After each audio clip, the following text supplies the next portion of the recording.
আমার তো আর বেঁচে থাকার কোনো রিজনও নেই। 3 মাস আমি বেঁচে থেকে কি করব? না, আমি এক্ষুনি পৃথিবীর থেকে চলে যাব। দাঁড়াও মা, দাঁড়াও। ফ্ল্যাশব্যাক। ওয়াও, ফাইনালি আমি জানতে পারবো ভগবান আমাকে কত বছর দিচ্ছে বেঁচে থাকার জন্য। আই হোপ 100 বছর হোক। হ্যাঁ, মোটে 3 মাস। এই 3 মাসের মধ্যে আমি আমার স্বপ্ন কেমনে পূরণ করব? যাই হোক, 3 মাস তো পেয়েছি। এই 3 মাসে আমি অনেক এনজয় করে হাসি খুশি করে দিন কাটাবো। মা, আমি স্কুল যাচ্ছি।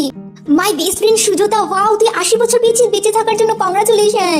থ্যাংক ইউ জ্যোতি, কিন্তু আজকের থেকে আমরা আর বেস্ট ফ্রেন্ড নয়। কিন্তু আমরা তো ছোটবেলা থেকে বেস্ট ফ্রেন্ড। দেখ, তোর কাছে বেশি সময়ও নেই, আর তুই চলে যাওয়ার পর আমার বেস্ট ফ্রেন্ড কি হবে? তাই আমি এখন থেকে নিউ বেস্ট ফ্রেন্ড বানিয়ে নিয়েছি। হ্যাঁ, নতুন বেস্ট ফ্রেন্ডের সাথে অনেক এনজয় করিস। স্টুডেন্ট কে কে স্কুল অ্যানুয়াল ফাংশনে পার্টিসিপেট করতে চাও? ম্যাম, আমিও পার্টিসিপেট করতে চাই। সরি যদি তুমি পার্টিসিপেট করতে পারবে না, ফাংশন 3 মান্থস পর, আর তোমার কাছে তো টাইমই নেই। আয়াংশ, ওয়েট, দাঁড়াও। কোথায় ছিলে তুমি? সকাল থেকে আমি তোমাকে খুঁজছি। আর তুমি 100 বছর পেয়েছো বাঁচার জন্য। আমি অনেক খুশি তোমার জন্য। ও আচ্ছা, থ্যাংক ইউ, কিন্তু শোনো, আমি তোমার সাথে ব্রেকআপ করতে চাই। ব্রেকআপ করতে চাও মানে? কিন্তু তুমি তো আমাকে ভালোবাসো। আরে তুমি দেখছো না তোমার কাছে বেশি সময় নেই, আর আমার এমন লাইফ পার্টনার চাই যে আমার সাথে আজীবন থাকবে। তো সরি, বাই বাই। মা, আমি ঘরে এসে পড়েছি। জ্যোতিমা দেখ, তোর কাছে তো বেশি সময় নেই, তাই আমাদের সব প্রপার্টি তোর ভাই আর বোনের নামে করে দিয়েছি। ওরাই তো আমাদের বৃদ্ধ বয়সের সাহারা। হ্যাঁ হ্যাঁ, তোমরা যেমনটা ভালো বোঝো।